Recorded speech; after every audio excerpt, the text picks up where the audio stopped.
I'm just a measly cannon fodder character in this world. Everyone around me seems to have a legendary golden finger cheat. When the male lead found out all three female leads were with me, he flew into a rage and came charging in to catch us red-handed. But I awakened the memories of the villainous supporting male lead just a second before he arrived. I quickly pulled up the second female lead who was beneath me and told her to get dressed. Then I cut the handcuffs off the third female lead locked in the bathroom and didn't forget to rescue the fourth female lead from the closet. By the time the male lead burst in with a crowd, all they saw was me playing mahjong with three women. I leaned against the door frame. After glancing at the people walking in, my eyes rested on the most stunning woman there. The female lead, Xia Xiao, the one set up as my fiancée. A queen of crazy jealousy. A high society socialite from Beijing. The main love interest for the heartthrob male lead, Song Jinian. Cold and manipulative at first, playing with hearts. But later, she the one desperately chasing her man to the ends of the earth. Bowing her head for the sake of love. All to serve the male lead properly. What a unique character description, under everyone's watchful eyes. I stared back with a complex expression. At my fiancé in name only. Xia Xiao's narrow eyes were fixed on me as well, with a faint, mysterious smile. So, this is what you look like. Her cold voice carried the thrill of a predator eyeing its prey, every single word. Jiang Chen, you are quite handsome, given her psychotic personality. This dark compliment about my looks probably means she wants to slice my face open, doesn't it? My heart skipped a beat. It looks like calling off the engagement should be moved up on the schedule immediately. Decision made. I gave a light smile. Miss Xia, you've brought quite a formidable crowd with you. Surely you didn't come just to say hello. However, before Xia Xiao could speak, the one sobbing next to her, the male lead, Song Jinian, acted first. He grabbed my hand. With a look of righteous innocence, he said, Jiang Chen, you've misunderstood Miss Xia. Someone downstairs mentioned you were with some women, and I was worried something had happened to you, so I intended to come check on things, and I happened to run into Miss Xia. It's all my fault. I listened to gossip and believed it to be true. You can hit me, scold me, or even kick me out. I deserve it. But please, don't blame Miss Xia. You two have only just gotten engaged. This relationship wasn't easy to establish. Don't let a small misunderstanding tear you apart. Song Jinian spoke through his tears, as if he were the one who had suffered a great injustice. Xia Xiao glanced at him with displeasure, but that look of hers seemed to make Song Jinian even more animated. Miss Xia, I'm sorry. It's all my fault. I shouldn't have let my concern cause such a scene. I shouldn't have been so impulsive before clarifying the truth, which led to this misunderstanding for you. And now Jiang Chen is angry with you. I'm sorry. It's all on me. Please don't blame Jiang Chen. He's still so young. At those words, Xia Xiao narrowed her eyes. Why on earth would I blame Jiang Chen? Xia Xiao's meaningful gaze fell upon me. My eyelid twitched. Suddenly, her eyes widened. She took hold of my fingers. Right before everyone's eyes, she brought them to her lips and pressed a burning kiss against them. Her breath brushed against my knuckles. My fingertips involuntarily curled back. A second later, she gripped my hand. With a gentle tug, she pulled me to her side. Xia Xiao looked at me with a playful voice. Jiang Chen is still so young. What could he possibly have done wrong? She cast a knowing glance at the women seated at the table. As expected, she saw the tension written all over Ruin Qingshua's face. Xia Xiao let out a soft chuckle. She turned her head to Song Jinian. You're right, it is your fault. You were the one implying things to me. That something had happened with my fiancé, being all secretive and vague. Trying your best to provoke me. I looked at Xia Xiao in complete shock. I doubted if I had even heard her correctly. Song Jinian's face froze. The next second, he quickly reverted to a pitiful expression and stammered, I don't know why Miss Xia is misunderstanding me, but I won't run away from my responsibility, as long as it calms you and my cousin down, and stops the arguing. You'll do whatever it takes. Xia Xiao gave what seemed like a soft laugh. Then why don't you just go die? A clap of thunder outside illuminated Song Jinian's pale face. The room fell deathly silent. A moment later, Xia Xiao laughed once more. Just a joke. Since Mr. Song has sincerely apologized, then it's best you move out of the Jiang house quickly. After all, Jiang Chen and I are engaged. The wedding plans need to be put on the schedule soon. Having a troublemaking outsider like you in the Jiang household, who knows what other disasters you might cause. The lightning flash lit up Xia Xiao's eyes. The whispering crowd made Song Jinian feel both ashamed and furious, having nowhere to hide his face. His face turned from red to white and back. Countless eyes were fixed on him. The atmosphere in the room was incredibly tense. Song Jinian looked aside while crying, and called out, Auntie! The next second, he clutched his chest. As if he couldn't breathe, he collapsed to his knees. Neon, has your asthma flared up again? Quickly, call a doctor. A woman's trembling voice rang out. Song Jinian fell to the floor. The room fell into absolute chaos. I watched this sudden development, feeling a bit bewildered. Only the woman holding me smiled mysteriously. her tone dark. This Mr. Song certainly knows how to pick the right moment to get sick. The next second, those deep, fox-like eyes looked into mine. Her gaze made a shiver run down my spine. I unconsciously pursed my lips. A slender, fair hand was placed against my cheek, tracing from my chin up to my earlobe. Wherever she touched felt itchy and numb. The woman leaned in close. Her warm breath brushed my earlobe, in a voice only the two of us could hear. "Darling, tell your wife, what kind of secret game were you playing?" My eyelid twitched violently. I, who was usually so good at deceiving women, found my words stumbling. Nothing. Amidst all the noise around us, my voice was still clearly heard by Xia Xiao. We were so close. My mint-scented breath also brushed against her face, warm and incredibly seductive. Our eyes met. Xia Xiao swallowed hard. The hand gripping my arm tightened slightly. The next second, a figure suddenly appeared in front of her. Ruan Qingshui's voice rang out, forcefully separating us. "Miss Xia, please have some self-respect." Xia Xiao straightened up. She looked at Ruan Qingshui pulling my wrist, in a cold voice. "Why should I have self-respect with my own fiancé?" Ruan Qingshui didn't back down. "Even people who are married can get divorced. Let alone you, Miss Xia and Jiang Chen. You're only engaged by word of mouth. If Miss Xia wants to claim ownership, wait until after the wedding. A wedding is definitely happening. No need for the great movie queen to worry." Xia Xiao looked at me. Her tone softened slightly. "Perhaps we should get married sooner." "Jiang Chen, you didn't do anything wrong that night? I might already be carrying your child." I was stunned, and Ruan Qingshui's pupils contracted. Her grip on my wrist only tightened further. I hurriedly asked the system about what happened that night. The system's mechanical voice responded, short and concise, "That is correct." I collected myself. The two women on my left and right were in a heated verbal battle, yet they were afraid of being overheard, so they kept their voices low as they argued, as the tension continued to mount. From the crowd surrounding Song Jinian in the distance, curious gazes were starting to shift toward us. My ears began to burn. I quickly pulled both of them. "Stop it, both of you!" Xia Xiao swallowed her remaining words. Ruan Qingshui gave my wrist a gentle squeeze, giving me a reassuring look. Just then, Song Jinian's symptoms stabilized. Mother Jiang lovingly stroked his head, then started walking toward us. But when her gaze fell upon my face, she couldn't help but frown, with a look of profound disgust. I blinked. I didn't know why. We were clearly strangers meeting after I transmigrated. But this look from Mother Jiang made me feel incredibly uncomfortable, resentful, sad, wanting to cry, as if something were squeezing my heart. However, it was only a fleeting glance. Mother Jiang's gaze shifted away from me, returning to her calm and elegant demeanor. "Miss Xia, Jiang Chen has acted quite recklessly. I apologize for his behavior. Please tell us what's on your mind, Miss Xia. We can discuss and negotiate anything." Clearly, in the eyes of outsiders, I hadn't done anything wrong. Yet Mother Jiang, my own biological mother, was belittling me without regard for the truth, even hinting that Xia Xiao could call off the engagement. A subtle light flashed in Xia Xiao's eyes. "Auntie, you must be joking. Jiang Chen and I are already engaged. We are going to be one family soon. From now on, you're like a mother to me. Please, just call me Xiao," seemingly not expecting such a response. Mother Jiang's words got caught in her throat. After all, everyone knows the Xia family's eldest daughter was never willing to go through with this marriage. It was because I had used schemes and tricks to make it happen. The status of our two families is worlds apart. This less than honorable attempt to marry up had caused Mother Jiang much stress from both inside and outside. She had thought after today's incident, the Jiang family would surely lose face, and this marriage would be lost as well. But unexpectedly, the Xia heiress' intention was actually to keep the engagement. Before Mother Jiang could process this, Ruan Qingshui took a step forward. "Auntie, there's a lot going on in the house today. You have so much on your plate already." She smiled brightly at Mother Jiang, with the obedient look of a younger relative. "You don't need to worry about things here. I'm here now. I'll take good care of Jiang Chen." Mother Jiang opened her mouth, but for a moment, she didn't know what to say. In the past, our family and the Ruans were close. Ruan Qingshui and I were childhood sweethearts, innocent childhood friends. But after a conflict occurred, the two families almost stopped interacting. How is it that both of them are clinging to me all of a sudden? Mother Jiang's gaze shifted downward, at Ruan Qingshui holding my wrist. She seemed a bit lost in thought. I struggled, and Ruan Qingshui let out a chuckle before releasing my arm, but she remained standing right next to me.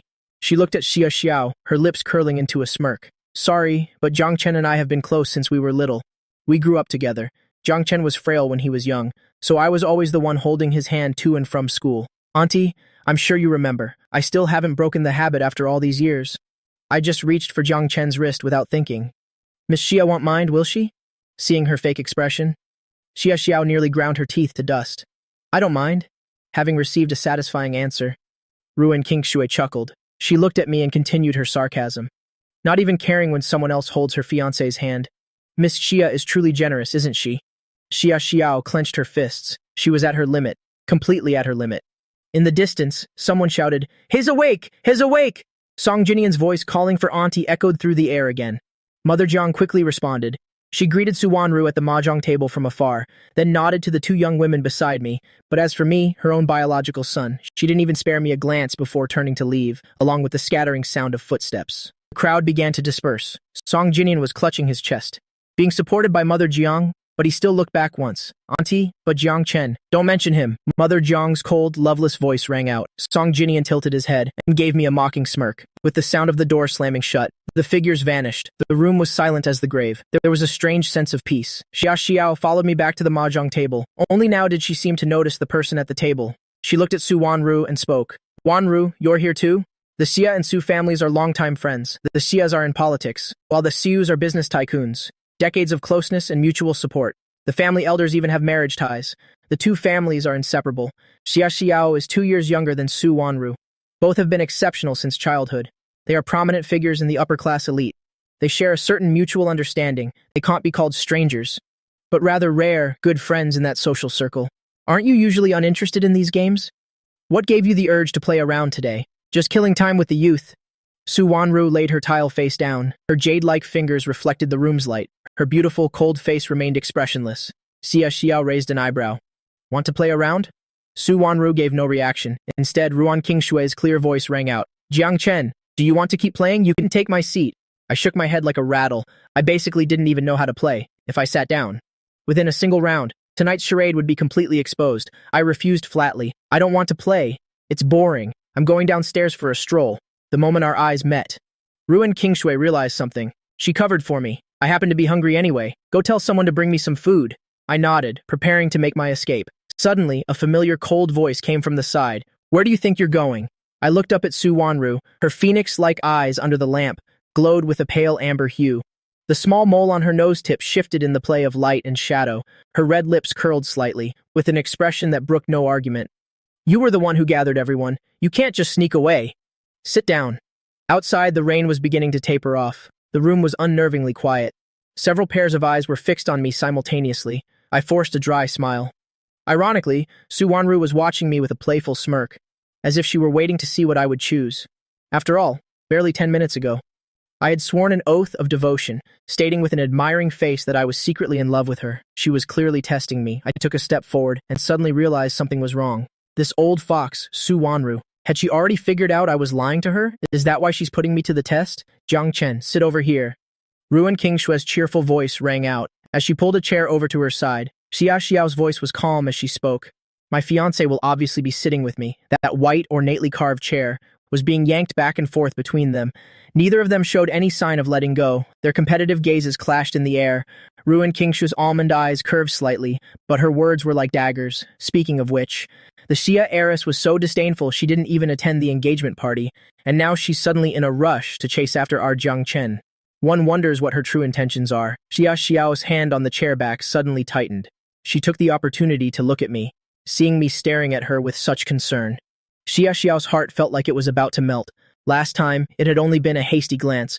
Those noisy people in the room, the shredded rubber items scattered across the floor, the screaming and the sobbing, the effects of the drug hadn't worn off. Xia Xiao had a splitting headache. On top of that, she'd been framed at a private party. She was beyond irritated. She hadn't been in the mood to even look at my face. She'd assumed I was just a man like any other, just another guy. Having been set up, she used every bit of strength to grab her clothes and kick the door open to leave. Then, the Zhang family had come knocking. It was obvious she'd been drugged and framed, but the incident had caused such a public scene, there was really no other way around it. Xia Xiao was forced into the engagement by her grandfather, until this very day. She didn't even know what her fiancé looked like. Xia Xiao stared intently at me. An uncontrollable gleam of excitement flashed in her eyes. So, her poor, weak, and pathetic little fiancé was probably madly in love with her. That must be why he summoned the courage to approach her. He appeared so innocent, timid, and shy. He surely would have blushed just buying that kind of medicine, perhaps even tearing those condom wrappers open. Had turned his entire face beet red. Too bad she had drunk so much that night. She had absolutely no recollection of it. Otherwise, she might have seen him trembling, piteously calling her wife. He would have slowly taken her hand, gathered all his courage, and confessed his feelings with a red face. telling her he'd liked her for a long time. Xia Xiao imagined it all, and a look of delight flashed in her eyes. Her voice, usually cold and detached, softened slightly. It carried a hint of apology and coaxing. I wasn't good to you before, Jiang Chen. Your wife will make up for everything from now on. She was clearly just his fiancée, yet she already referred to herself as his wife. The room's atmosphere suddenly chilled, but I just slowly blinked and then pretended to be embarrassed. Secretly, I complained to the system. She's quite the flirt.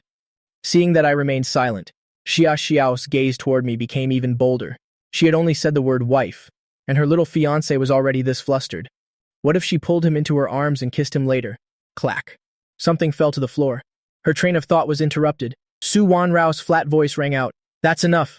Ruan Qingshui was also irritated. Will you stop? You're not even married yet. Why all this husband and wife talk? A smile played at the corners of Xia Xiao's mouth as she looked at her frustrated rival, but I quickly looked up, meeting the gaze of Fu Yuqing, who had been silent all this time. Fu Yuqing had a very low profile. Only her unusually dark eyes were quietly staring at my face. I quickly pulled out a chair, my voice sounding a bit panicked, as if I'd been teased, as if I were hiding from embarrassment. I think you'll just team up with classmate Fu. This suggestion met with no opposition. After all, among those at the table, only Fu Yuqing seemed plain and unremarkable. She didn't pose any threat. The thin tiles were dealt out. Several slender hands flipped them over one by one. I stared blankly at the tiles on the table. My mind was a complete void, thinking about how to rig the game. Suddenly, Fu Yuqing's body beside me stiffened. Her fingers on the tiles also froze. I tilted my head. What is it? But for some reason, as soon as those words left my mouth, Fu Yuqing's movements became even more rigid. She stared down at the tile in her hand. Her voice was slightly hoarse. Nothing. Fu Yuqing's long eyelashes cast a shadow, hiding the shame and fury in her eyes. A soft, itchy sensation was creeping up her thigh bit by bit. It felt like someone's fingertips were teasing her, like a nimble little snake intentionally playing with her. With so many women in the room, including his own fiancée, he didn't have any restraint at all?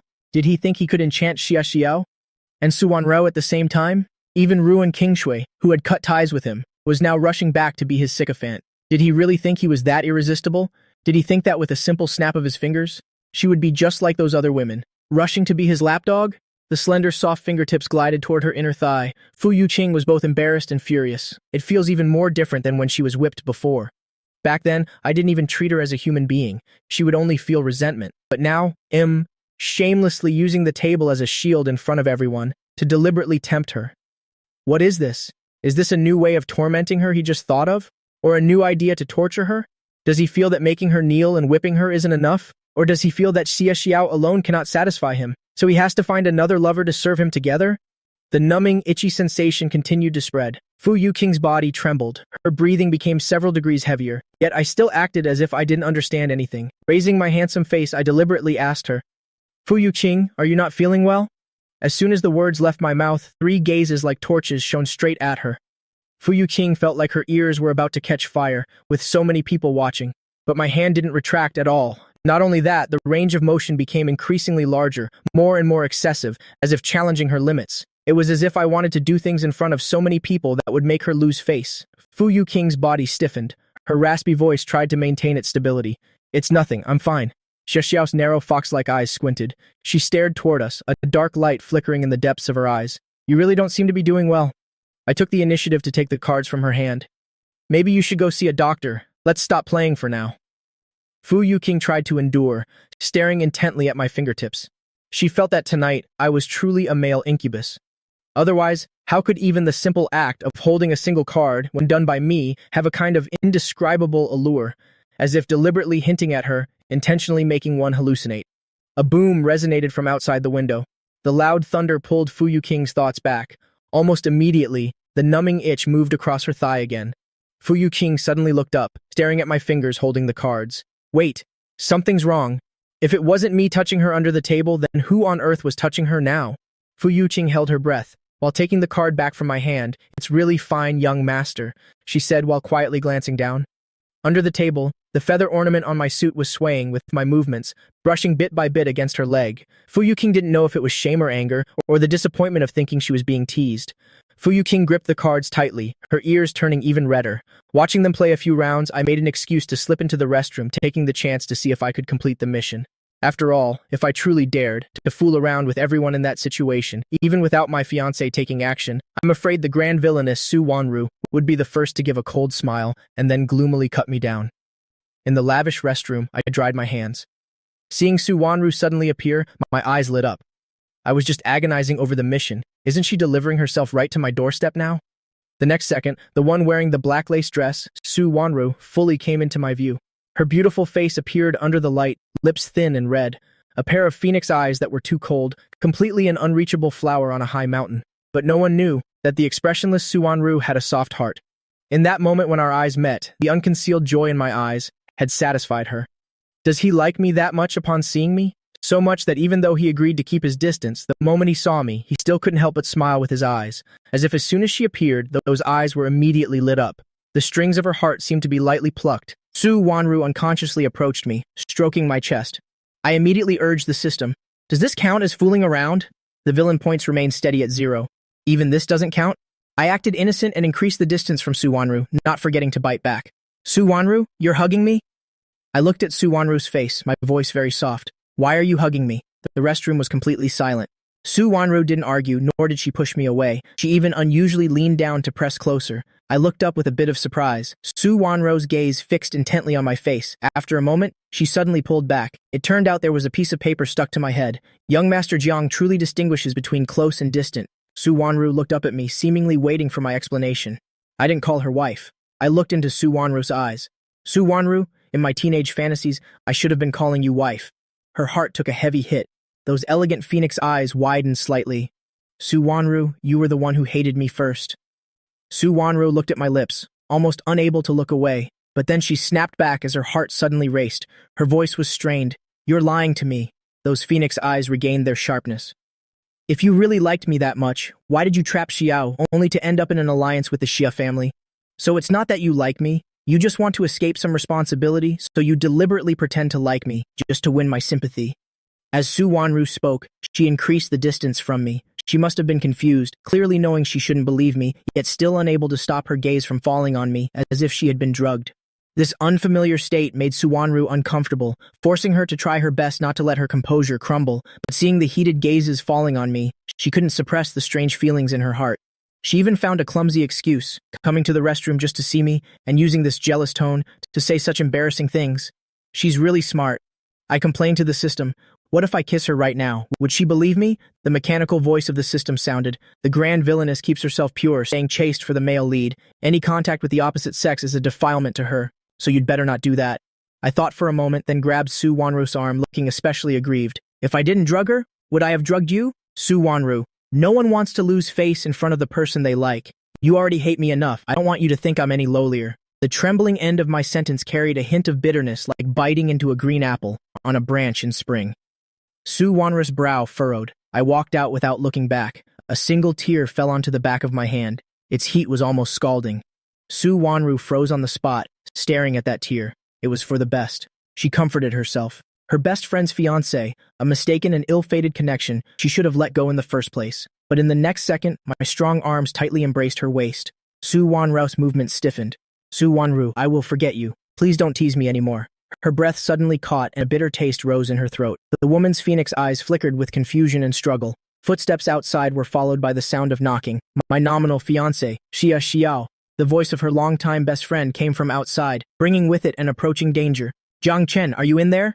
I suddenly increased the distance. Perhaps due to the tension, my voice also began to tremble. The words I had just spoken were cut off. I instinctively took 2 steps back, my mouth covered by the woman's hand. A pair of moist eyes were exposed, glistening with unshed tears. Su Wanru's breathing was somewhat unstable. She covered my mouth with one hand. Su Wanru's dark phoenix eyes were deep, as if she herself had only just realized that she had committed an act against morality. While her best friend was calling from outside, she was holding the other's fiancé in her arms, even covering his mouth. Under the light, 2 shadows printed on the floor, almost overlapping. Only Xia Xiao's voice echoed in from the door. Jiang Chen, I heard you talking. Is there someone else inside? What's wrong with you? The knock-knock on the door carried an urgent rush. I said nothing. I didn't struggle at all. There wasn't even a look of doubt. Su Wanru acted as if she didn't hear the voice outside, or as if she heard but pretended not to. Her voice was very soft, speaking at a volume only the 2 of us could hear. Send her away. We need to talk. I nodded obediently with a trusting expression. Su Wanro's hand on my cheek loosened, revealing red lips that were even more plump from being pressed. Su Wanro's eyes looked at me gloomily. Involuntary panic laced my voice. There's no one.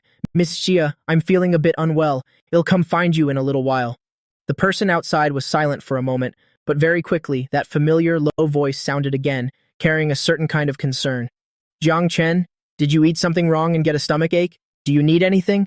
I'll have someone bring it.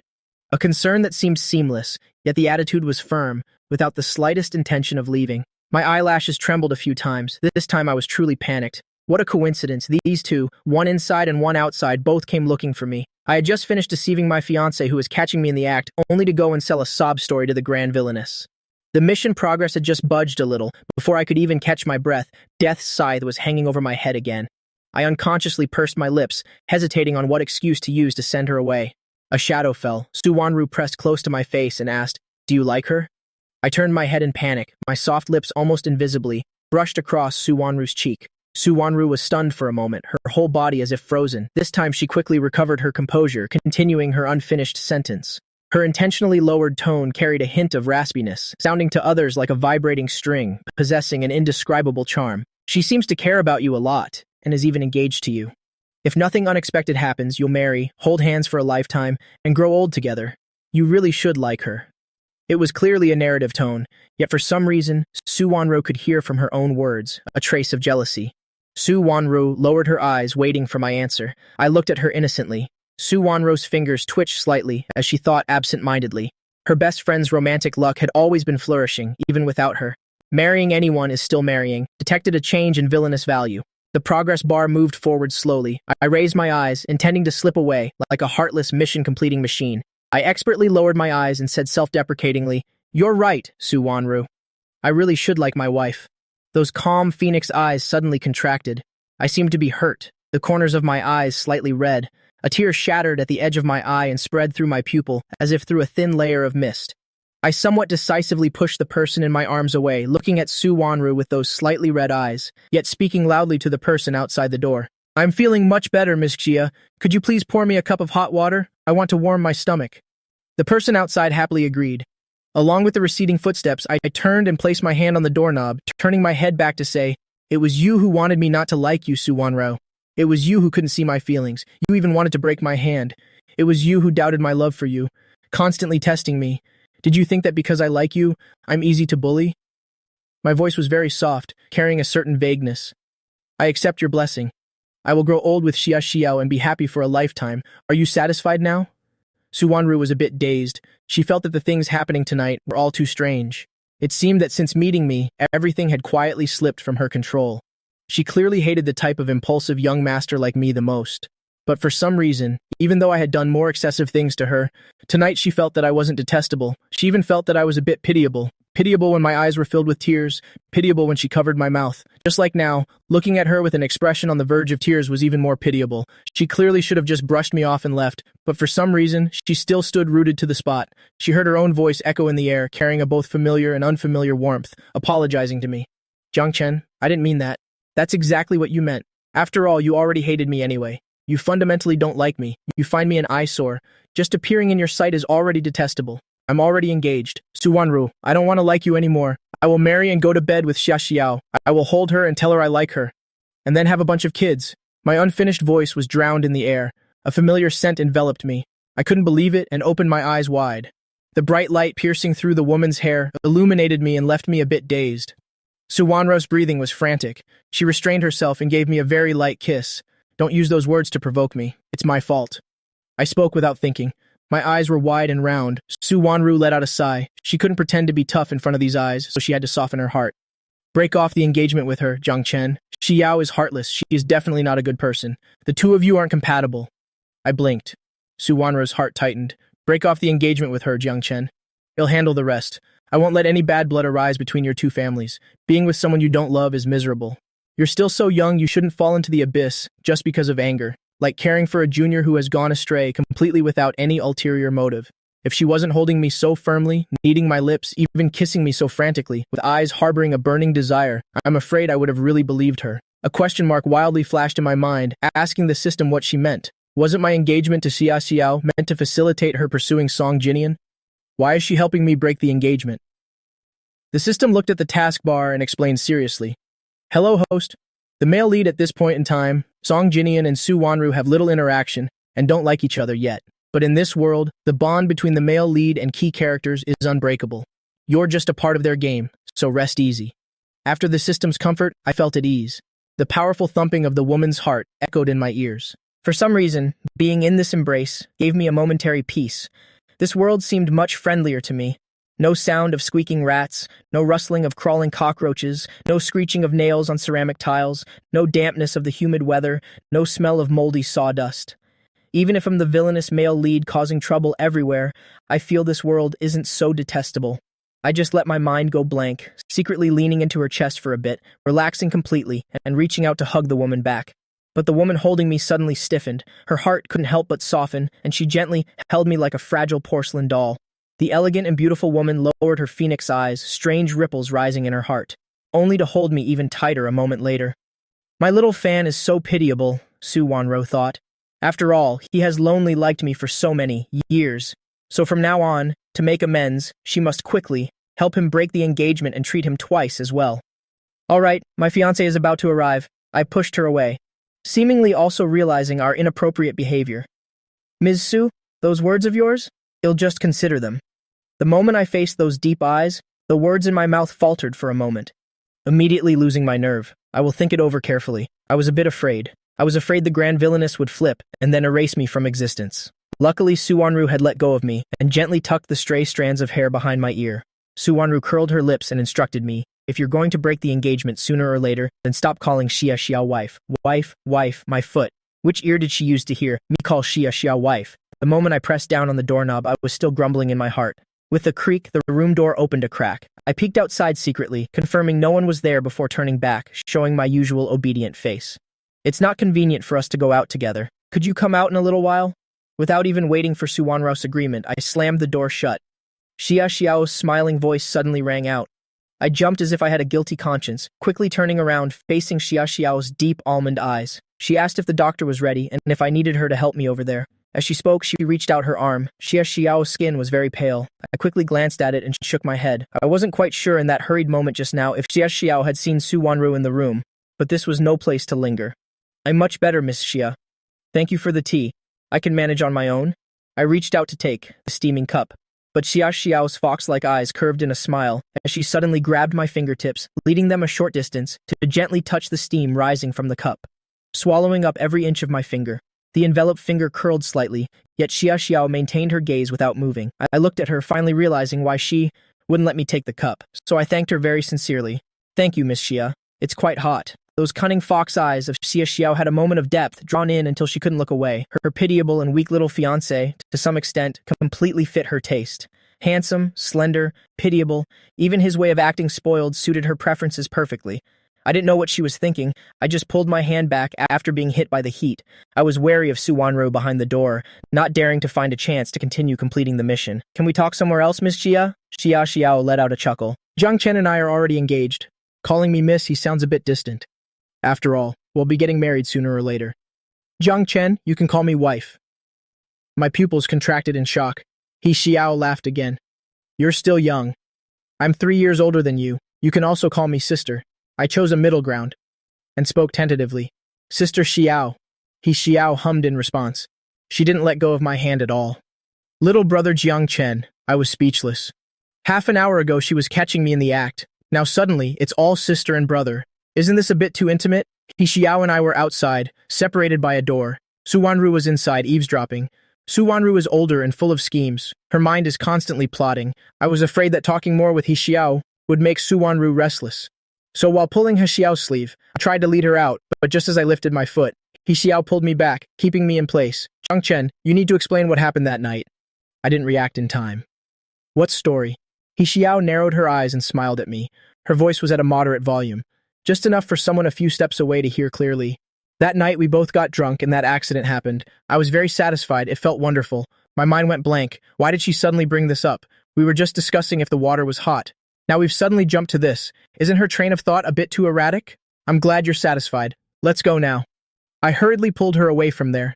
I didn't see the dark glint in her fox-like eyes. She was looking toward the tightly closed restroom door. A mocking smile curled the corners of her lips, filled with pure contempt. When we arrived at the banquet hall, it was almost 8 o'clock. The moment He Xiao walked into the hall with her arm in mine, I clearly saw the shocked expressions of everyone around us. The crowd surged forward like a rising tide, bringing with them undisguised flattery.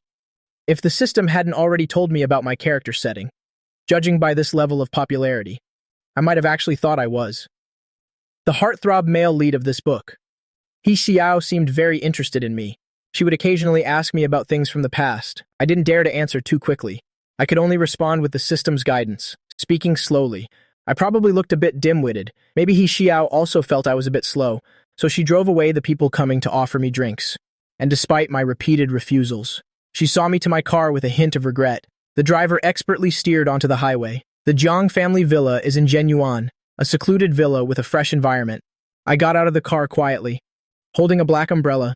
Guided by the system, I walked with frequent pauses, turning several times. Clearly, it was my first time here, yet for some reason, every scene here felt strangely familiar to me. Sometimes, even before the system spoke, I already knew where to turn. A servant took my umbrella. I headed up to the 3rd floor alone. I mistakenly went to the spot with the best light in the east wing. This was the room of the protagonist, Song Jinian. In other words, your cousin's room. I frowned slightly and followed the system's directions forward. I don't even know why. I ended up standing right in front of that door. It must be the influence of this body. Entering the room, I kicked off my shoes. Standing barefoot on the floor, the wood grain of the floor mingled with the rug. The alternating sensations of soft and hard reached me. I finally felt a sense of reality with my feet on the ground. Warm yellow light enveloped the entire room at this moment. My heart suddenly softened. My whole body relaxed. I tossed my jacket onto the sofa and headed straight to the bathroom. The water from the constant temperature bath wrapped around me. A magical sensation, both illusory and familiar. When I stepped out of the bathroom, it was already half an hour later. On the small balcony just a few steps away, Fu Yuqing was typing on her laptop. I didn't know what she was writing. A question mark appeared in my mind, and in the next moment, Fu Yuqing seemed to sense something. She looked up toward me. The moment our eyes met, I saw from Fu Yuqing's delicate face a look of strange astonishment. She stared at me intently. I snapped back to reality. What are you doing? Fu Yuqing finally recovered herself. Her hands left the keyboard. Swiftly, she stood up and walked straight toward me. Then came the familiar procedure. She presented the rattan cane and knelt on the floor. I came back too late. I haven't finished your group assignment yet. I'm sorry, young master. After soaking in the bath for so long. My head was a bit foggy. I looked down at Fu Yuqing. Her thick lashes cast shadows beneath her eyes, like the shade of a dense tree branch. I gave a soft "oh," acknowledging her. Fu Yuqing's fingers tightened as she knelt. Her dark pupils peered at me through her black hair. There it was again, the feeling of being watched by a venomous snake. I sobered up a little. Continue tomorrow. Fu Yuqing stared at me without blinking. I had to explain further. It's too late. Staying up isn't good for you. Finish it tomorrow. In the next moment, Fu Yuqing lowered her eyes. The malice in her gaze was truly repulsive. Not this line again. Half a month ago, I was just like this, hypocritically showing her mercy in front of others, saying it was too late, that health was important, and all those platitudes. But once the door was closed, the whip fell without mercy, using the most venomous words to humiliate her, calling her a lowly animal, telling her that her bedridden grandmother should just hurry up and die, one way in public, another in private. 1 second pretending to be generous with her, the next smashing things in a frenzy, now facing those familiar words of comfort. Fu Yuqing could already predict what would happen next, but she only curled her lip. A cold, malicious smile bloomed in her heart. Sooner or later, she would kill him.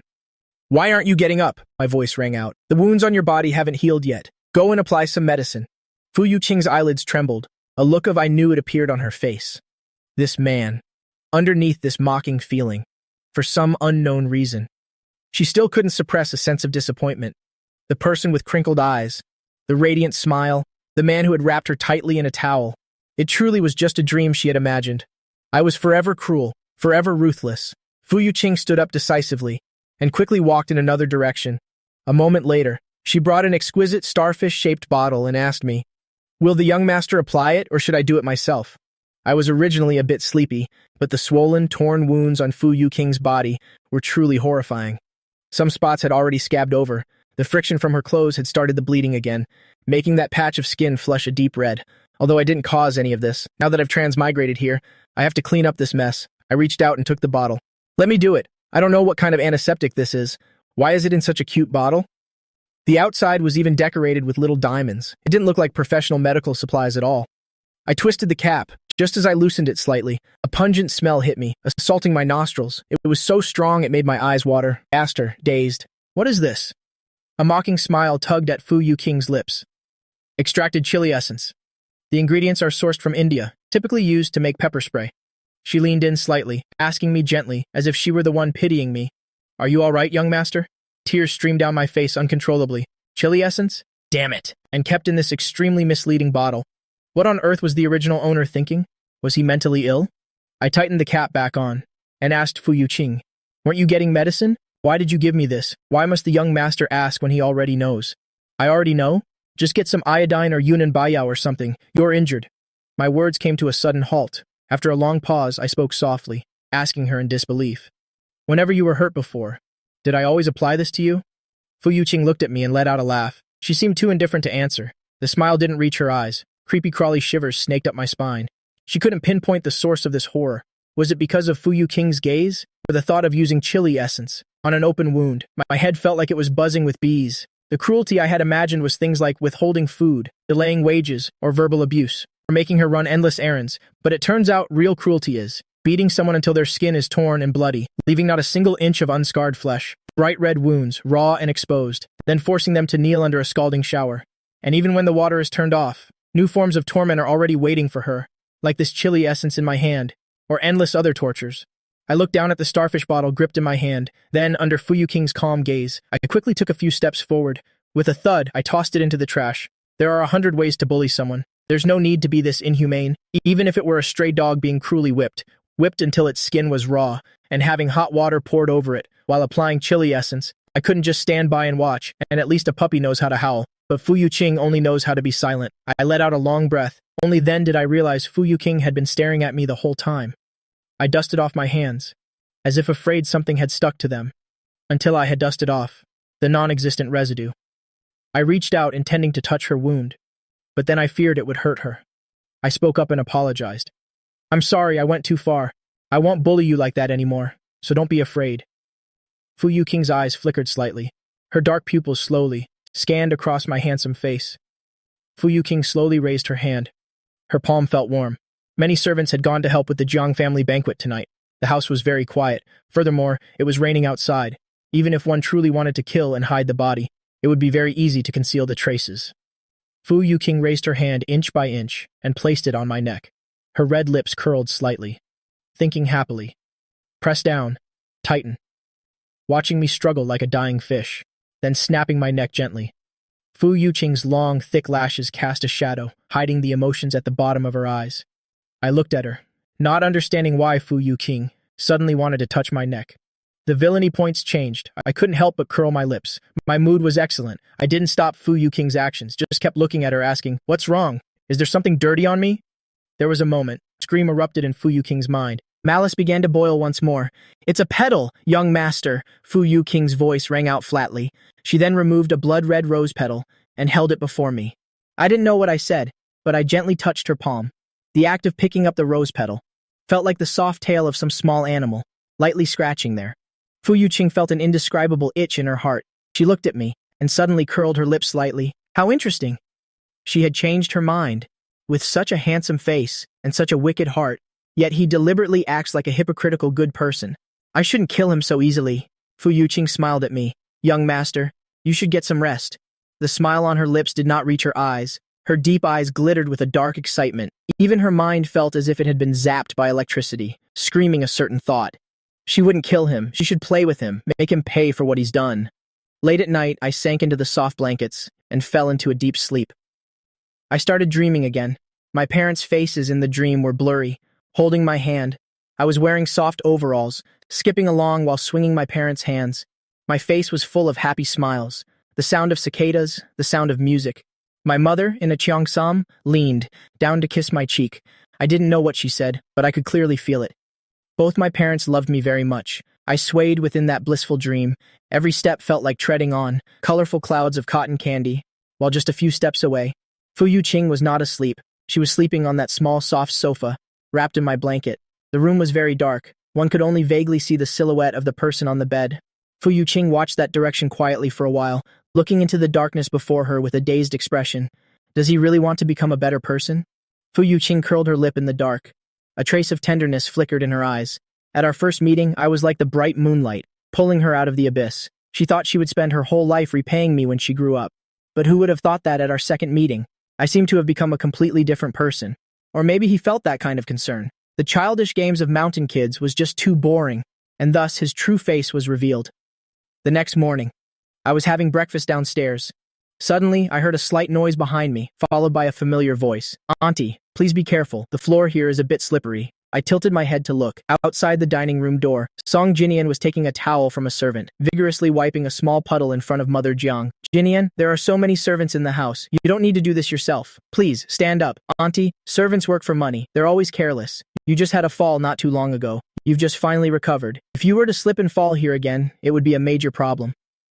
"I care about you, Auntie," Song Jinian said as he continued trying to wipe the floor. "I don't feel at ease with anyone else taking care of you. They say it takes 100 days to heal a broken bone. We should still be a little more careful." Song Jinian looked up and gave a dutiful smile. At the mention of the fall, the smile in Mother Jiang's eyes quickly faded. She sighed and helped Song Jinian up. This child. I watched for a moment, then lowered my head and continued eating. Song Jinian was clearly acting, but there's no such thing as a perfect male lead in this world. Everyone has their own calculations. As long as Song Jinian can let me be. As the villainous supporting male, I also don't intend to get in his way. The pork and century egg congee was cooked until very soft. I had just scooped up a spoonful when I heard a loud thud. The sound of porcelain slamming onto the table echoed. "Eat, eat, eat, all you do is eat." Quite different from her previous gentleness, Mother Jiang's voice was very cold, laced with mockery. "Last night, your cousin had an asthma attack because of you. Don't you feel any remorse? How on earth are you managing to swallow your food? Do you have no conscience?" I looked up to face Mother Jiang's ice-cold gaze. This look wasn't that of a mother looking at her son. It was as if she were looking at an enemy. I don't know Mother Jiang, but for some reason, my heart began to ache sharply. The physiological reaction was more honest than the body itself. My throat tightened as I called out, "Mother!" Tears immediately welled up. Breathing became a bit difficult. My heart felt as if something were squeezing it tightly. "I am not your mother. A country bumpkin like me, with no talent. A housewife who only knows her husband and children. How could I be worthy of being the mother to the great young Master Jiang?" Mother Jiang's voice was frigid. "That Empress Dowager of the He family is your mother. Just wait until you marry into the He family. Our bond as mother and son will also come to an end." My heart hurt more and more. I unconsciously placed my hand over my chest. "Auntie, please don't be angry. I only have one younger brother, Jiang Chen. And you only have one son, Jiang Chen. We are one family. It's best if we're harmonious. Besides, I believe Jiang Chen didn't do it on purpose. How could he not have done it on purpose?" Mother Jiang's voice suddenly rose, carrying an undisguisable pain. "Was it not on purpose when he pushed me down the stairs? Or when he hid from me? That your uncle had a mistress? Was that not on purpose? Ginny, and you saw it too. What did he say back then?" Mother Jiang's expression was agitated. Tears were almost ready to fall. "He spoke to his own biological mother. He said that being a housewife had rotted my brain, that I couldn't keep up with modern developments. He said everyone is equal. He said I was prejudiced against the mistress, that I was just an old fossil, when the mistress's dog went crazy. To avoid it, he pushed me directly, causing me to roll down 3 flights of stairs. I lay on that hospital bed for so long, and he didn't bother to visit me even once. Every day he was out carousing with those bad friends. Why didn't I just die sooner?" Mother Jiang wiped away her tears. "I didn't want to keep bringing this up, but look at him. He dares to sit here like a completely innocent person, cold and selfish. Why did I give birth to a son like you? You were so obedient when you were little. How did you grow up to be such a bastard?" Mother Jiang's accusations echoed in my ears. The dull ache in my heart grew heavier. My vision blurred with tears. My sight was distorted. The image of Mother Jiang and the mother in my dream overlapped, finally leaning down to kiss my cheek when I was small. Song Jinian was still adding fuel to the fire. "Jiang Chen is still young, after all. He will change for the better. But it can be considered lucky. You only had a broken leg and ribs. Your internal organs weren't damaged. Otherwise, the consequences would be unthinkable." Before Song Jinian could finish his sentence, he suddenly choked on his words. A white shadow flashed before them, quickly pulling Mother Jiang into an embrace. Mother Jiang, who was wiping her tears, froze in her tracks. My voice carried a sob. "Mother?" A look of emptiness passed over Mother Jiang's face. "Mother, I missed you so much." Mother Jiang was dazed for a long time. Before she finally found her voice again, it was extremely dry. "What do you want this time?" Mother Jiang's heart also throbbed with waves of pain. "I want you to live to be 100. Mother, you will be healthy. Mother, I will always need you." As soon as the words were spoken, 2 clear lines of tears streamed down Mother Jiang's cheeks. Song Jinian, standing nearby, had a sudden change of expression. A strange and ominous premonition struck the very next second. Mother Jiang could barely control herself. She reached out and gently patted my back, like a gentle and kind mother, tending to a child who had woken up startled in the middle of the night. Every movement was a mother's instinctive reaction, carrying both pity and heartache. Song Jinian's expression gradually grew heavy. He had lived in the Song family home for 5 years. It took that long to make this aunt of his finally take her eyes off her own biological son and shift her care toward him and trust him. But why did he only have to simply call out Mom? This woman's heart has already softened. I must be seeing things. Song Jinian pinched his finger hard. Amidst the sharp pain, he heard my sobbing voice. Mom, I've changed. From now on, I'll be your good son. Please don't abandon me, Mom. Mother Jiang was already drenched in tears. She instinctively pulled me into her arms and gently stroked my hair. A few steps away, Song Jinian's brow furrowed slightly. He stared at the scene before him in sheer shock. How can this be? Song Jinian felt a surge of frustration. He glanced in one direction. He caught the eye of a maid, pretending to wipe a vase nearby, occasionally stealing glances at them. They were whispering among themselves. It seems I'm not the only one who's surprised. Everyone in this villa hates me. Mother Jiang is only being temporarily deceived by him, just like all those times he admitted fault before. In a few days, he'll surely fall back into his old ways. He'll just keep causing trouble again. After all, I am vulgar and stupid. A person like me was born to be his foil. Song Jinian sneered inwardly, but on his face was an expression of sincere emotion. This is wonderful, Auntie. It's so good that you can forgive my younger brother. I'm truly happy that Jiang Chen has turned over a new leaf this time. He emphasized the words this time. Mother Jiang's raised hand froze in midair. Then it quickly dropped to her side. After all, this aunt of his knew deep down that I've apologized not 100 but at least 80 times. No matter how sincere the attitude, he'd revert to his old self soon enough and continue to break her heart. Song Jinian was about to add fuel to the fire when he heard a sound from behind. A familiar voice rang out. Jiang Chen Ruan Qingxues. Phoenix's eyes were brimming with smiles. Good morning, Auntie. While I turned my head, Mother Jiang stealthily wiped away her tears. Ruan Qingxue, why are you here? And you dyed your hair? Ruan Qingxue let out a soft laugh. She touched her hair a bit shyly. Her hair, which was black yesterday, had now been dyed a silvery white. The striking hair color accentuated her sharp mixed-race features, giving her a very strong exotic look, creating a powerful aura. Does it look good? The top goddess, hailed as the sole divine beauty of the past decade, had earlobes that were slightly flushed. She looked at me earnestly. That anime character you liked most as a kid, you said his hair color was so cool. I happened to see it on my phone yesterday. So I went to find a stylist to do my hair, Ruan Qingxue explained, watching me with a bit of caution, as if she were afraid I wouldn't be satisfied. Well, is this color pretty? The mission in my head lit up again. There was still one last quarter of a block to complete. I reached my hand out toward Ruan Qingxue, hoping to take the chance to stroke Ruan Qingxue's hair. Maybe that would count as a success and finish the final task. But as soon as I extended my arm, she pulled my fingers to touch the hairstyle she had just finished. I praised her. It's beautiful. Ruan Qingxue's ears turned even redder. I pretended to accidentally brush against her flushed earlobe. Ruan Qingxue's entire body stiffened. Villain points have been updated. The promiscuous villainous supporting male mission is complete. I looked at Ruan Qingxue and smiled happily. Suddenly, a beautiful hand reached between us, pushing us apart. I followed the arm. To Fuyu Qing. Those eyes stared at me silently. In her hand, she held a towel. Do you want to wipe your hands? The eldest young master has touched something filthy. The atmosphere suddenly became tense. Ruan Qingxue, who had been beaming, narrowed her eyes slightly, gazing at this sudden, uninvited guest. She naturally knew who this was. Fuyu Qing, the poor student I sponsored, the one who had lived in my house since childhood. Ruan Qingxue curled her lip, flashing a contemptuous smile at Fuyu Qing. Then she intimately hooked her arm through mine. Jiang Chen, it seems you haven't introduced me to this person yet. This is Fuyu Qing, she's. Before I could finish, I was abruptly cut off. An incredibly beautiful face leaned in close, right up against mine. Ruan Qingxue's voice wasn't quiet. It was loud enough for everyone in the dining hall to hear clearly. Is she like me? Is she also a good friend of yours? Ruan Qingxue's melodious voice trailed off suggestively, leaving plenty of room for imagination. She let out another soft chuckle, as if she had suddenly realized something. Ah, could this classmate Fuyu Qing actually be your little canary? A faint chuckle rose from the group of servants not far away. Fuyu Qing's determined face remained calm. After being humiliated for so many years, and treated like a laughingstock by so many people, even Fuyu Qing's strong pride had long since gone numb. Her heart held nothing but hatred and a deep-seated grudge. But the next second, my voice rang out. She is my friend. Fu Yuqing suddenly looked up. I smiled and explained. Her family situation wasn't good when she was little, and she didn't have parents. So my family sponsored her. Her grandmother's health isn't great. She even had knee surgery before. She can't do strenuous work. So we brought her to the Jiang house.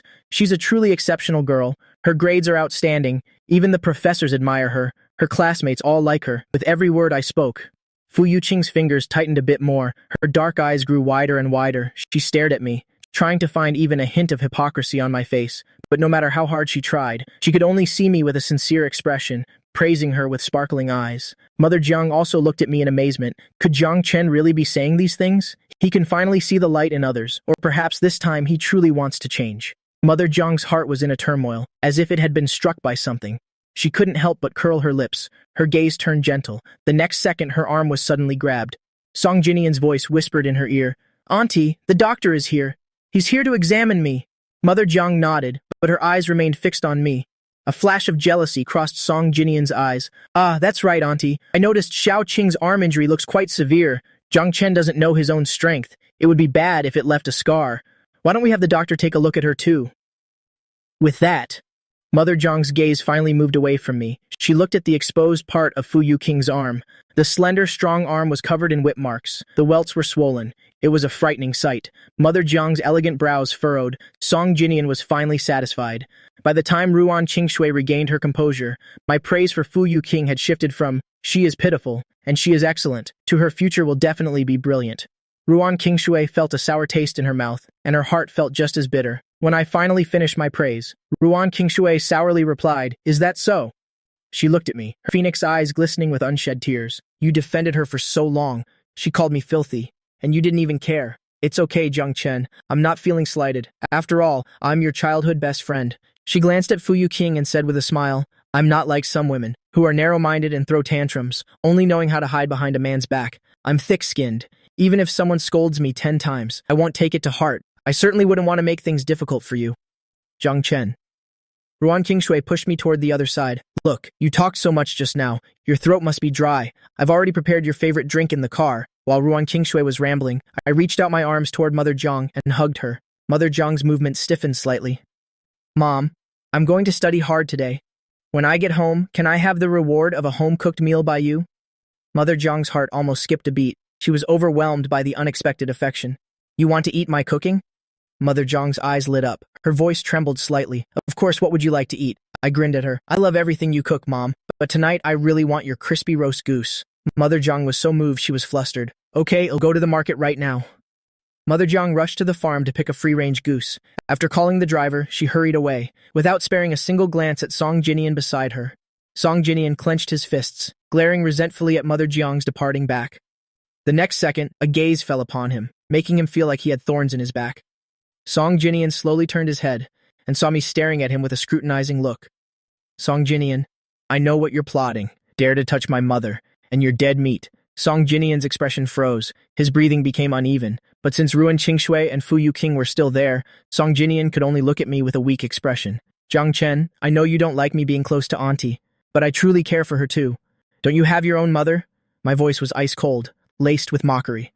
"Or is it just that whoever has money is your mother?" His petty schemes were suddenly exposed.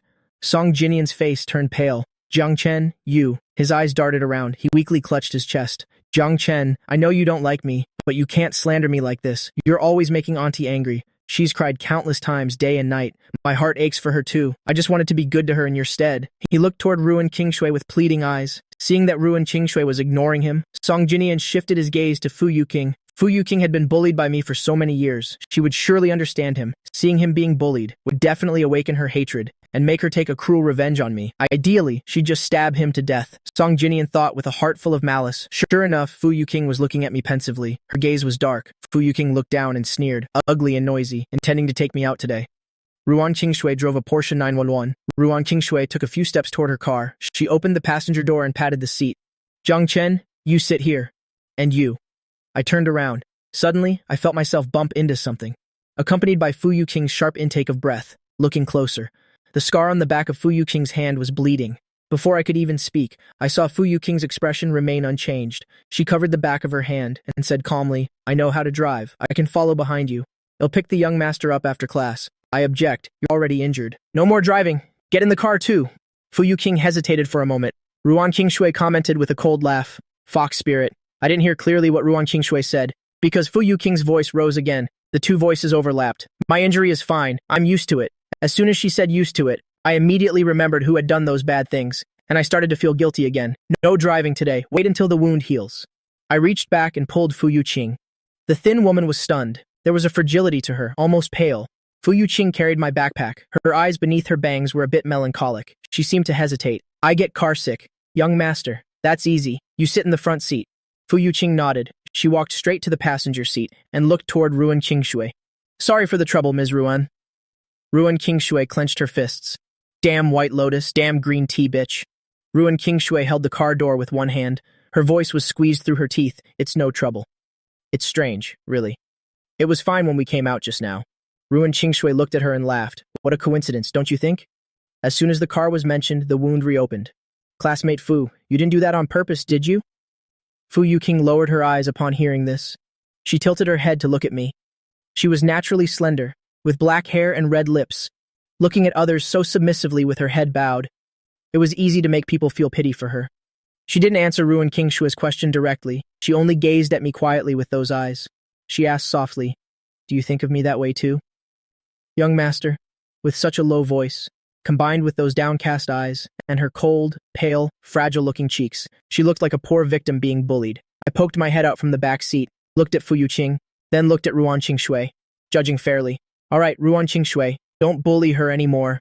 I'm bullying her? Ruan Qingshui felt like she was being forced to swallow a bitter pill. She frowned slightly, wishing she could wipe my eyes clear herself. She pointed at Fu Yu-king and spoke at high speed. Can't you see she's a total green tea bitch? Jiang Chen, it was fine when we came out just now. Just a few steps and she's bleeding. Besides, she didn't get hurt sooner or later. She waited until I mentioned driving to get hurt. She's doing it on purpose. It's all my fault. Fu Yu-king's slightly raspy voice rose as she looked at me, taking all the blame upon herself. It's entirely my fault. Young master, I used the wrong hand to grab the bag. That's how the wound opened. It's because I wasn't careful enough. That made Ms. Ruan unhappy, and even made her angry at you. Her voice sounded cautious. Ruan Qingshui was so angry she was about to laugh. Fu Yu-king, you're really something. Ruan Qingshui grit her teeth. She turned and opened the driver's door, swung her long legs in and sat down. Before she even buckled her seatbelt, she turned back to explain to me in the rear, Jiang Chen, don't let her drive a wedge between us. How could I ever bear to be angry at you? She just doesn't want to see us happy. She's intentionally trying to divide us. The supercar sped across half the city, stopping smoothly in front of the university gates. As soon as Ruan Qingshui's car stopped, it drew the attention of quite a few people. Numerous phones were raised, some even started filming. The driver and passenger doors opened almost simultaneously. Two pairs of long legs stepped out. Isn't that my Shui Bao? She dyed her hair silver. That face is just top tier. Who's that on the other side? A newcomer in entertainment? Does anyone know? One handsome face followed another. This 8 a.m. class is truly a visual feast. Is there another person? I wore sunglasses to cover half of my handsome face. You're really something, Ruan Qingshui. If I'd known you were stopping here, Fu Yu-king and I would have gotten out earlier. Ruan Qingshui beamed even more brightly upon hearing that. It doesn't matter. Jiang Chen, since you're being photographed, let's just take this chance to go public. Do you want to join a reality show? Or should we take off the sunglasses now and use this world-shaking face of yours to go negotiate for some major resources? I pushed my sunglasses up after hearing that to make sure they were securely on. Whispers echoed through the crowd. I ran faster than a dog. Ruan Qingshui wanted to follow me, but her star power was too great. She was quickly recognized and surrounded by fans. Some asked for her autograph. Others were screaming her name. Some asked in surprise if she was filming at the school, and if the boy who just entered was the male lead. Ruan Qingshui held a pen, signing autographs with graceful flourishes. She only paused slightly when she heard the last question. Her thin, rosy lips curled into a smile. It's not for a movie.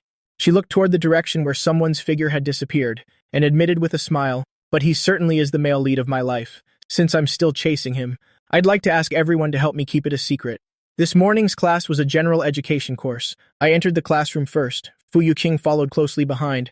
I found a seat and sat down. I heard voices in the classroom, discussing Ruan Qingshui's filming.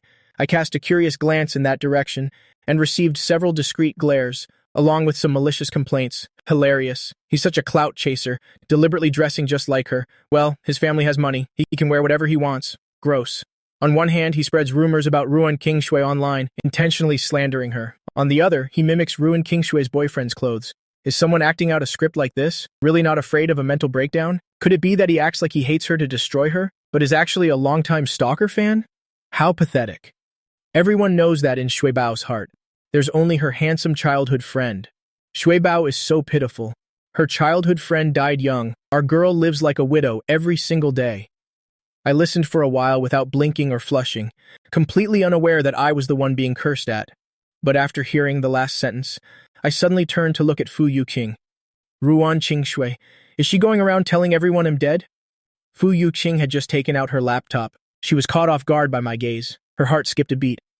I'm not sure, young master. I don't follow celebrities. Fu Yuqing bit her lip. Young master, what you feel for Ruan. Jiang Chen, you're here early today. We thought you were going to skip class again. Several voices called out, interrupting Fu Yuqing's words. Fu Yuqing looked toward the source of the noise. Her dark eyes suddenly filled with a chilling coldness. I turned my head as well. 2 girls and a boy were approaching. The 3 of them didn't hold back. They walked straight to the row behind me and started complaining. Why are you sitting in the front today? Jiang Chen, you were so cold last night. You haven't climbed so high that you don't want to hang out with us friends anymore, right? Ugh, I haven't eaten breakfast. The girl in the leather jacket kicked Fu Yuqing's chair and said condescendingly, You, go buy breakfast for me. Me too. I want wontons from that usual shop. No cilantro, no dried shrimp, no eggshells. And run back quickly when you're done. It's cold out. Take off your jacket and wrap our food in it. Don't let it get cold. Understanding what he said was a matter of course, looking at Fu Yuqing as if looking at a dog. There wasn't a single ripple in Fu Yuqing's eyes. The hand resting on the notebook paused, and in the next second, a warm hand was placed on the back of her hand. I looked at the 3 people in the back row, saying in a calm voice, She's not going. She won't be going in the future either. My voice was very cold. Fu Yuqing's eyelids trembled slightly. Jiang Chen, why are you so grumpy today? You didn't get bullied by the eldest miss, did you? If Xia Xiao really breaks the engagement with you, your reputation in this circle will be completely ruined. The girl with purple hair filed her nails while chiming in. Her tone was incredibly sour. I already said so. A family like the Xia family, how could they possibly value you? A girl's sharp scream suddenly rang out, echoing through the large lecture hall. The purple-haired girl was seen trembling, her hands clutching her scalp tightly. Bright red blood seeped through her fingers. Fu Yuqing stood behind her, her arm slightly bent, holding a blood-stained piece of wood. Her thin lips pressed into a curve, carrying a sense of coldness. Amidst the curses of the snarling purple-haired girl, Fu Yuqing still didn't say a word. Quietly standing behind me like a statue. You Fu girl, do you know who my uncle is? You dare to hit me? You're finished. I'm going to kill you. Fu Yuqing is really going too far. The guy in the sweater said, trembling. He seemingly didn't expect Fu Yuqing to be so ruthless.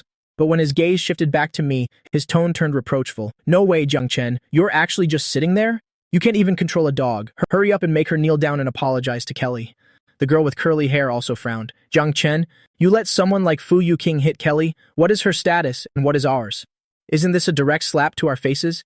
She must kneel and apologize. Kowtow 100 times, not one less. The people around them were whispering, Why is Fu Yuqing so obedient to Jiang Chen? She doesn't know how to resist at all. Fu Yuqing has been sponsored by the Jiang family since she was young. I heard that before the college entrance exam scores even came out, Tsinghua and Peking University were already calling her. But Jiang Chen forced her to enroll in his school. Jiang Chen is a coward. He'll definitely whip Fu Yuqing later and make her apologize to this group of friends. The surrounding gossip seemed to give Shu Kaili strength. Even though she was clutching her head, she still acted all high and mighty. She craned her neck and ordered Fu Yuqing, I told you to kneel down for me. As soon as she finished speaking, a light chuckle echoed in the air. The corners of my lips curled up, my arm propped up on the table, blocking the way in front of Fu Yuqing. You insult me and then want my person to kneel and apologize to you? Hearing the words my person, Fu Yuqing's heart seemed to skip a beat, as if suddenly held back by something soft. Shu Kaili felt completely humiliated. Gritting her teeth, she said, Jiang Chen, what are you pretending for?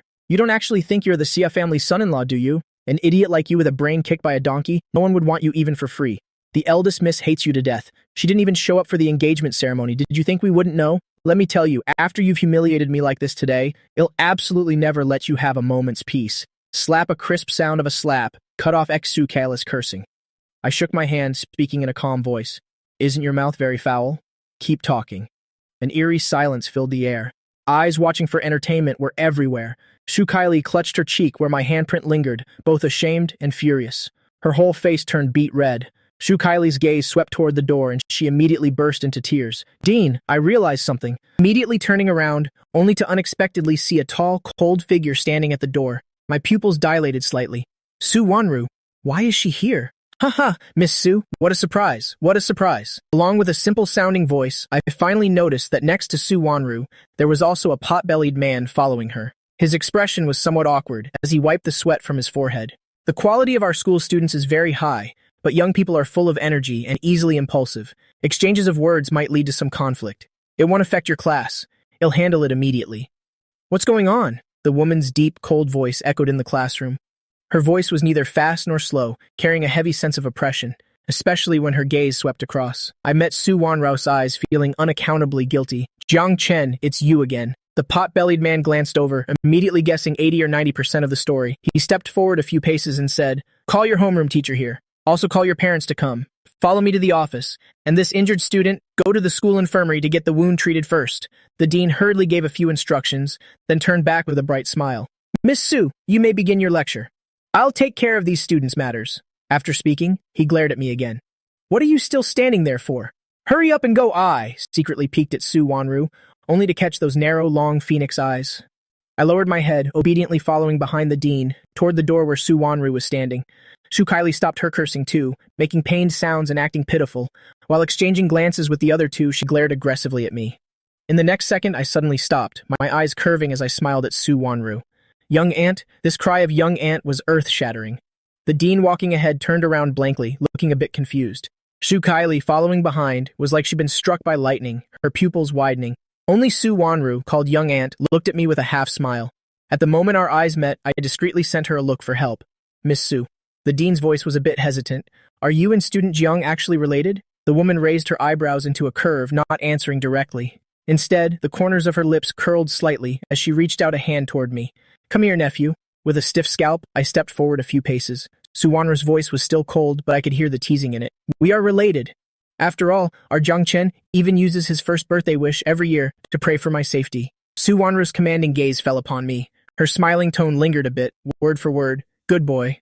On the way to the office, I clearly felt the dean like a deflated balloon, his firm attitude gradually collapsing. The dean poured tea for Su Wanru, then hurried out to answer a call. I sat on the outermost chair drinking tea. Fu Yuqing stood right beside me, not saying a word, as she used a tissue to carefully wipe the water from my fingertips. Su Wanru narrowed her eyes, her tone calm. You can leave now. Hearing this, my eyes lit up. Really? Su Wanru's gaze swept past me, stopping on Fu Yuqing. In the moment their eyes met, Fu Yuqing, neither arrogant nor humble, looked down at me. Young master, do you need me? The bell for class had already rung outside. I patted her arm. Xiaoqing, you must study hard. Fu Yuqing was silent for a moment, her raspy voice echoing in the air. I hit someone. I should take responsibility. What responsibility are you talking about? Clearly, they were the ones who spoke rudely first. They were the ones who insulted us first. Don't worry, I will protect you. Fu Yuqing, who was usually silent, finally smiled. She was already very beautiful, and with a smile appearing on her pale, melancholy face, there was a gentleness like thin ice melting.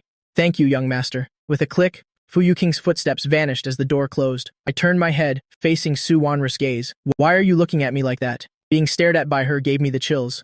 Su Wanru, you're not planning to not help me, are you? Su Wanru placed her hand on the table, her fingers tapping lightly twice. Her cold voice didn't change one bit. When did I say I would help you? I immediately widened my eyes. But just now, in front of the dean, you said we were related. You even admitted I'm your little nephew. Su Wanru looked at me with a half-smile. Then consider it my mistake.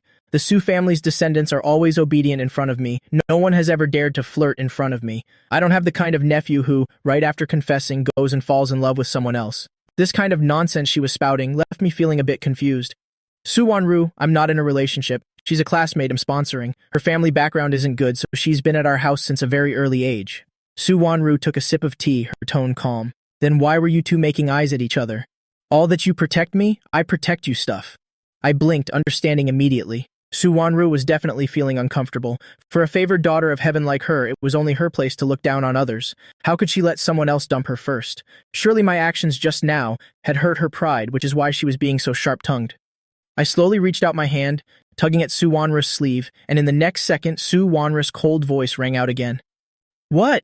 Planning to use sugar-coated bullets again? Planning to say more sweet words to deceive me? Do you think I'm the kind of stupid woman who, with just a few words, can be enchanted into losing her sense of direction? In the next second, I lifted her face with both hands, saying with a smile, Su-Wanru, you're not jealous, are you? As I spoke, my eyes sparkled. My warm, moist breath brushed against Su-Wanru's thin lips. The action was excessively suggestive. Even our breaths were mingling.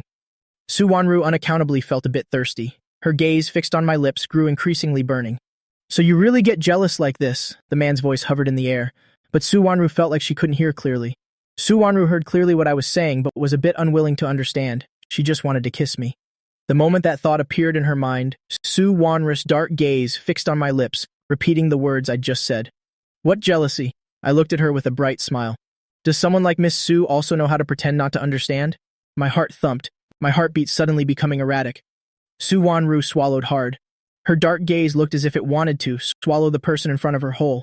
The phone vibrated twice. Su-Wanru didn't intend to answer this mood-killing call, but in the next second, her gaze swept past the name flashing on the screen, and she suddenly changed her mind. She picked up the call, then casually turned on the speakerphone. Xiao, is something the matter? At the mention of Xiao, I immediately became well-behaved. Xiao's voice came from the other end of the line. Wanru, have you seen Jiang Chen at a university? Su-Wanru stared at me with a half-smile.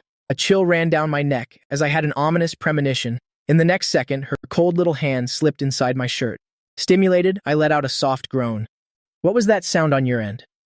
The two voices from inside and outside the phone intertwined. I didn't even dare to move. It was that bizarre feeling of being caught in the act again. The famous eldest miss, my fiancée. Why does she always seek me out at times like this?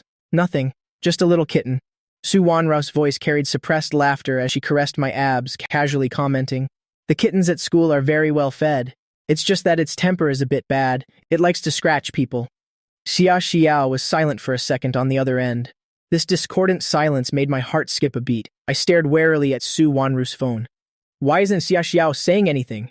She couldn't have guessed, right? But very quickly, Xiao's voice rang out again from the other end, carrying a certain naturalness, exactly like usual. Stray cats? Stray cats are the filthiest. Better to go get a shot quickly so you don't catch any infectious diseases. The smile in Su-Wanru's eyes didn't fade. It's a handsome little kitten pampered by others. It's so adorable, they've decided to steal it away. Xiao was silent for another moment. Su-Wanru laughed and changed the subject. I'm at a university. Is there anything you need my help with? Jiang Chen had a conflict with a classmate. I am afraid he might be bullied. Since you're at a university, I kept feeling that Xiao's tone right now was strange. But I couldn't figure out exactly where it was strange. Since you're here, help me keep an eye on Jiang Chen for a bit. There's a meeting in 20 minutes. I have to be there, so I can't come over for the time being. Su-Wanru chuckled. All right. Her voice changed as she looked at me, feeling guilty, with a beaming smile. Her phoenix eyes glittered with light. But it seems I've already seen him. Xiao, want to talk to your fiancé? My pupils contracted in surprise as I hurriedly waved my hands. But Su-Wanru acted as if she didn't understand, casually tossing the phone onto the table, then looked at me with that half-smile again. She leaned down slightly, whispering into my ear. It's your fiancé's call. Won't you say hello? I gave her a glare. Within Su-Wanru's heart rose a certain wicked emotion. Weren't you afraid of your guardian being called? Coincidentally, your worthless fiancée is eagerly presenting herself at the door. Jiang Chen is so adorable, perhaps with just a soft call of wife, some woman would probably be so infatuated that she'd ignore even that urgent meeting. My ears couldn't help but heat up. My heart stirred slightly as I peeked at the screen. Before I could say anything, Su-Wanru's expression changed as she leaned down and covered my mouth with her hand. Su-Wanru, with a stone-cold face, spoke calmly to the person on the other end. I saw wrong. It's not Jiang Chen. I'll handle this matter. She hung up. Her expression wasn't exactly ugly, but I clearly sensed danger. An oppressive aura spread all around. I immediately looked up, ready to bolt. But in the next second, the woman slammed the door shut. Don't run. The sweet scent of roses brushed against my face. I was stunned, improvising as I said, Young Aunt, Su-Wanru, Sister Wanru. 3 different titles in a row, as expected, made the woman in front of me frown slightly. Encouraged, I called out with more confidence, my tone lingering even more. Sister? The pupils of that noble woman suddenly contracted. I added fuel to the fire. Are you really angry, sister? Don't look at me with such a cold face, sister. I'm really a bit scared. Please don't abandon me, sister. The more I called out, the more I acted spoiled. The woman, whose waist I was hugging, didn't move at all. Everything around us became a blur. I only have you, sister, you know that. You are my first love. You're the first person I ever liked. You're my white moonlight. You're very special. Your meaning to me is unlike any other woman. My wife can't just leave me like this. Sister, please help me. When the dean knocked on the office door again, it was more than 10 minutes later. I was still sitting on the chair drinking tea, looking like a dead pig that's not afraid of boiling water.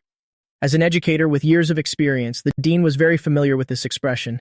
A difficult, misbehaving student, once they find a backer, will exhibit the state of being rotten wood that cannot be carved. The dean's gaze swept over me, then stopped on my great backer. Miss Sue? The dean tried calling her. She was still in a daze. For someone as intelligent as Miss Sue to actually have a moment like a tiger dozing off. The dean was slightly surprised, calling out again, Miss Sue, student Xu's guardian has arrived. Since you are student Jiang's guardian, is it convenient for you to meet them? Let's mediate a bit so the two students can shake hands and make up. As soon as he finished speaking, Su Wanru finally lowered her eyes. Shaking hands won't be necessary. The dean worked quickly. Not long after, a woman led Shu Kaili inside. She seemed to have rushed over with a flattering look on her face. Miss Sue, this is all a misunderstanding. But rest assured, I've already taught this child a lesson. The woman reached out, pulling Shu Kaili out from behind her. After not seeing her for just a short while, Shu Kaili looked even more pitiful. A gauze bandage was wrapped around her head, a handprint lingered on her left cheek, and her right cheek was swollen. I clearly only slapped her once. Shu Kaili isn't planning to play the victim, is she? I narrowed my eyes and glanced over, seeing the woman who was pulling Shu Kaili, smiling apologetically at me. Mr. Jiang, Kaili said things she shouldn't have. She truly deserved to be hit. I've already given this child a beating, so please rest easy. When we get home, I'll make her kneel and write an apology letter to you. Shu Kaili felt a bit indignant, but she didn't dare to protest. She could only swallow her dissatisfaction. Looking at Shu Kaili with her swollen cheeks, I looked straight at her, like a fox borrowing the tiger's majesty. Forget the apology letter. After all, Shu Kaili's mouth is just cheap. The woman was incredibly grateful, as if my words were a grand favor. Mr. Jiang is so generous, but it's true our family discipline isn't strict, and we haven't raised our children well. The woman's voice wavered as she looked towards Su Wanru, who still hadn't spoken. It's just, I don't know if it's convenient for you, Mr. Jiang, but I'd like to invite you and Miss Su for a casual dinner to express our apologies. She spoke those words very tactfully, but in his heart, the dean clicked his tongue twice. Su Wanru's indifferent eyes finally landed on her. It's not convenient. The woman gave a small smile, not at all embarrassed, and immediately continued. Then our Xu family's apology gifts will definitely be delivered to your home on time. She hesitated for a moment, as if testing the waters. It's just, I don't know when you would be free, Mr. Jiang. Do you have time today? My eyelid twitched as I quickly reacted, pointing at Su Wanru. Send them to her place. Su Wanru's gaze swept over. I smiled at her, my eyes curving. Young Aunt can represent me. Young Aunt's home is my home too. Are you joking? If the Xu family's apology gifts are sent to my house tonight, wouldn't today's events be exposed immediately? With Su Wanru here, everything was handled very smoothly. The middle-aged woman led Shu Kaili away in gratitude. I turned to look at Su Wanru standing beside me, then looked back at the lecture hall. Then I'm going to class. Su Wanru looked at me, then, amidst my bewildered gaze, she gently touched my cheek. I'll wait for you to finish class. I stumbled in my steps. Don't you have work, Su Wanru? Are you wasting your time on me? The woman's lips curled up. Her voice became much softer. As your elder sister, I also have an obligation to have lunch with my boyfriend. In the important choices of life, I have always known my priorities. A question mark slowly appeared in my mind. Weren't all my actions, in the eyes of the protagonist harem, supposed to be shameful? Extremely disgusting? Making them feel dirty just to glance at me? What is going on here? So I used my status as Xia Xiao's fiancé to harass Su Wanru, and suddenly I gained a wife? But as if realizing my thoughts, the next second, those deep eyes looked over. Or should I say, just now in the office, Jiang Chen was just lying to me. Actually, you're just a smooth talker, two-faced and unfaithful, a little liar who likes to play with people's feelings. With every word she spoke, the hint of a smile in her eyes faded a bit. Her cold phoenix eyes swirled with danger. I just felt the pressure skyrocket. As if the moment I shook my head, Su Wanru would make me go offline forever. I gave a sudden start.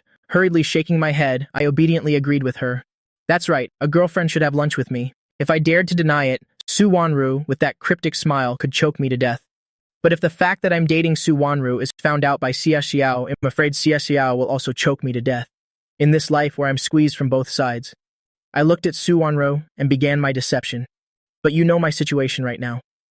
I hesitated, and taking advantage of the fact no one was around, I secretly held Su Wanru's hand. Girlfriend, I have a fiancé. You know that, right?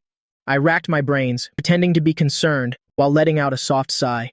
The engagement was an accident, very sudden. The Exia family doesn't like me. Besides, I finally realized where my heart lies. You are my white moonlight. I want to be with you. I will definitely break off the engagement with Xia Xiao. I blinked my eyes, my fingertips gently scratching Su Wanru's palm. I know you are very capable. You can help me handle everything smoothly. But you and Xia Xiao are close sisters. I don't want the two of you to have conflicts or turn into enemies. Can you leave it to me to handle? Girlfriend, I will handle it properly. I will also speak clearly with my mother. It's just that I have to let you suffer a bit, dating me in secret for a while. I lifted my handsome face. You will respect my wishes, right? Wife. At the end of the bluestone path, behind the canopy of trees, a familiar voice rang out, carrying a hint of casual teasing. Is this your little stray cat? Su Wanru didn't look up. While using a fallen ginkgo leaf to tease the kitten, she asked nonchalantly, Wasn't there an urgent meeting?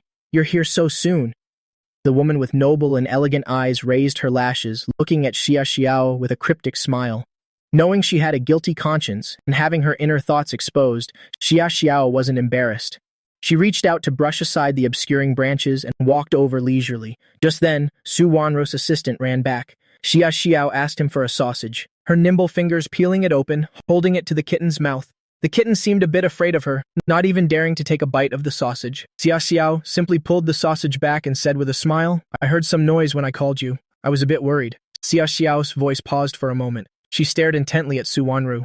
Su Wanru also looked at her, as if she found it amusing. Worried about what? Xia Xiao narrowed her eyes, a faint smile on her face. She couldn't pinpoint exactly what was wrong. It seemed to be because of a man's presence, or perhaps Su Wanru's attitude was unusual. She just didn't hear it clearly, so she didn't pay much attention, until a sophisticated person like Su Wanru hurriedly hung up the phone. Only then did Xia Xiao wake up from her daze and feel that something wasn't right. She knew her young fiancé wasn't the type Su Wanru usually liked, but the situation couldn't help but make her overthink.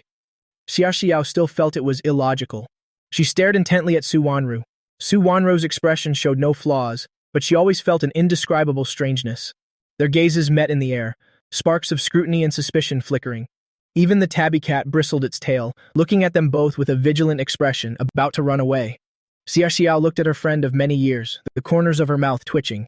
Only her smile didn't reach her eyes. Su Wanru, stay away from him. The smile in Su Wanru's eyes faded, the corners of her mouth carrying a hint of sarcasm. Less than half an hour ago, you called to ask me to take care of your little fiancé. You didn't say anything about staying away from him then. The confrontational atmosphere between them suddenly relaxed. Xia Xiao also felt she was slightly in the wrong, or perhaps she was being too suspicious. She was hesitating whether to say an apology when she heard Su Wanru's deep, cold voice ring out.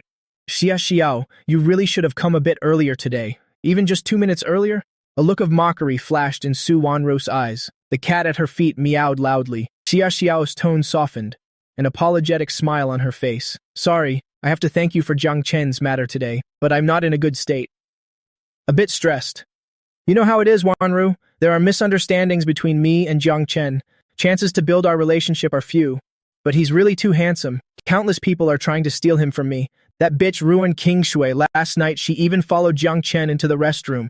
She was probably confessing her love to him. Su Wanru's movement of feeding the cat stiffened. Xia Xiao didn't notice her abnormality, instead letting out a long breath, sighing and complaining. I didn't expect women nowadays to be so shameless. Jiang Chen is clearly already engaged to me, yet some are still eager to destroy our marriage. And that damn poor girl, that student isn't any good either. But luckily, Jiang Chen doesn't like her. A gleam flashed in Su Wanru's eyes, as if explaining nonchalantly, is that so? His classmate's fight today was exactly because of Fu Yu King. Xia Xiao's expression froze. What? Su Wanru gave a cryptic half-smile. The people who want to steal from you might be more than you think. Beside her, the look on Xia Xiao's face changed. Only after a while did she give a cold snort. Jiang Chen is so adorable. It's normal for anyone to like him. Su Wanru said nothing. Xia Xiao was silent for 2 seconds, then couldn't help herself. Is Jiang Chen very close to her? I'm not too sure either. After all, he's your fiancé. Xia Xiao's face darkened. Su Wanru looked at her expression, smiling cryptically.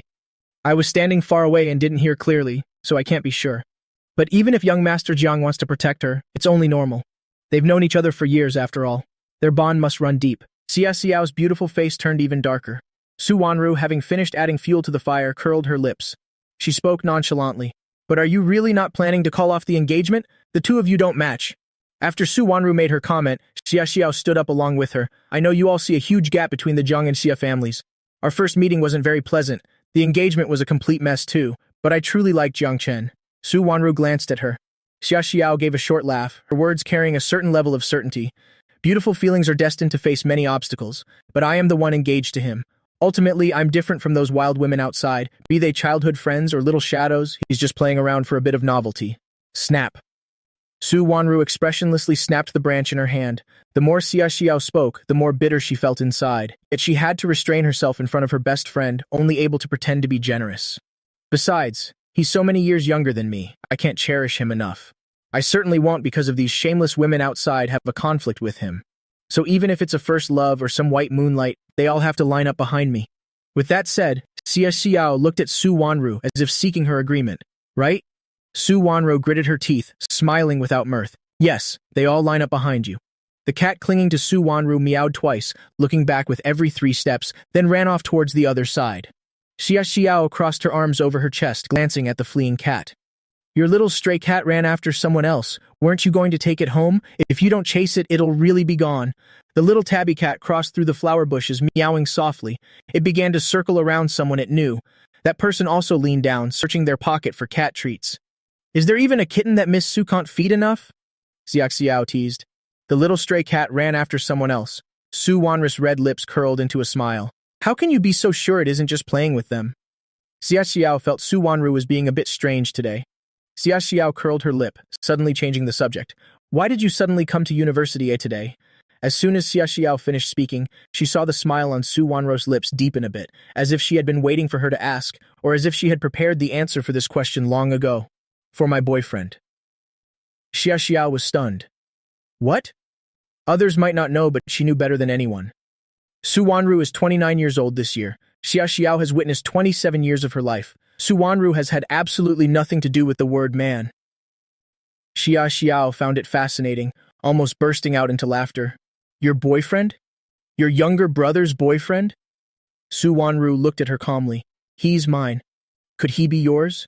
Is he also a student at this university? What year? What major? Xia Xiao had an excited expression. Su Wanru said nonchalantly, It's not convenient for him. Xia Xiao's narrow fox-like eyes with their dark pupils carried a hint of doubt. It's not even convenient to reveal a bit of information? Xia Xiao's lazy tone carried a hint of scrutiny. Is he someone who can't be seen in public? Wanru, are you actually in love or are you acting as someone's mistress?